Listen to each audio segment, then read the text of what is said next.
true, Pat. That is not true. Will you stop interrupting me, Hugh? No, I won't, because no, you don't have a right to keep doing that, for God's sake. All right, looking live at Capitol Hill, where events have come to a standstill. We're waiting to see whether Republicans will bring House Speaker John Boehner's bill to the floor for a vote, or whether they will make changes to that bill in order to rally more support behind it to get the votes they need to get it past the House. Joining me now, Pat Caddell, Hugh Hewitt, and Carol Swain. No time for long introductions. Reaction to all the events. I think that the system is fundamentally broken, and it doesn't matter whether the Boehner bill passes or not. I think we need several constitutional amendments, and the balanced budget amendment is needed. And so, to me, we really do need constitutional amendments. We need change. It doesn't matter who we send to Washington. They're disappointing us. You were against it until you would have been a congressman that would have switched today, because you were against it until today. Yep, $9 billion flowed out of money markets today, $60 billion this week. Wall Street Journal's got it on the front page tonight, Sean, and I am afraid. I agree with John Campbell, who also switched, great congressman from California, from no to yes today, and I think we're on the precipice of a repeat of the fall of 2008. President is responsible. He is irresponsible in a radical way, but I don't think we can see and raise that irresponsibility. Can I ask you a question? If they wanted to tweak it, here's a tweak that would work. If dollar for dollar, more spending cuts to increase in the debt limit, short term to give them time to do something significant with the real debt issues, would pass.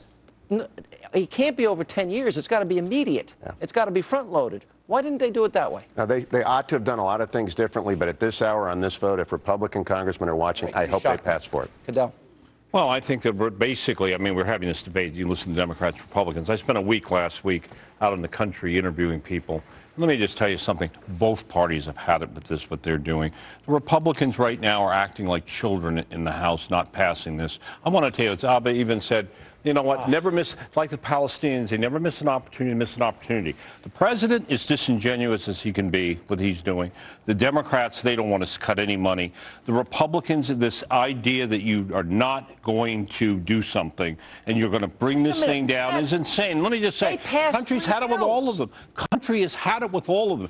You know what? This stuff keeps up, and Donald Trump is going to come roaring, or some's going to come roaring in this race. Explain something to me. What's the president's bill? He has no bill. Don't you understand? He has no bill. Why do you say there's equal blame there when the Republicans? I'm saying both sides are being irresponsible. If they can't do a better deal internally and figure out they are one branch, they are one half of the Congress of three branches, and they can't get together to pass the Speaker's bill and let the Democrats vote it down and force the issue. The president, wait a minute. The Democrats give us this debt and deficit and crisis. Then they don't present a bill, and then all they do is throw darts at Republicans, and they say you're evil. How is that equal in your mind? Again, I mean, the system is fundamentally broken. It needs to be changed. I applaud the Tea Party, and I think more Americans need to wake up. We need constitutional amendments because the system is so broken. The House passed that. Was that irresponsible? No, but I mean, we need constitutional amendments that include term limits as well, and a few others I can think of. The president's numbers are going through this floor. They're down to 40 to 39 in the pew.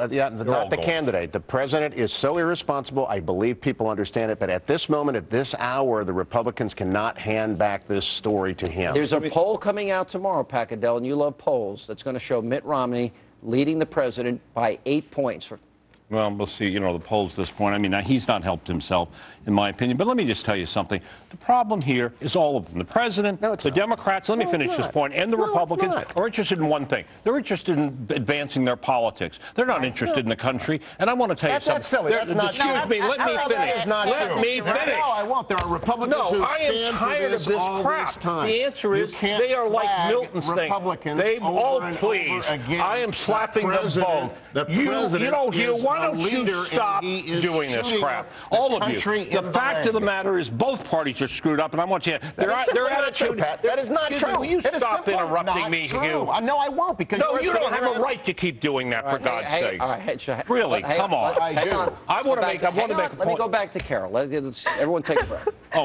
The system is fundamentally broken. We need the Tea Party to hold America accountable. We need constitutional amendments for term limits, as well as the budget. They need to be responsible too. They need to be responsible too. This idea, but I'll tell you, these people in Washington, their ideas, they would rather rule in hell as Milton said, that serve in heaven, all of them. Guys, And the coal thanks for country is being going to with get us. rid of them.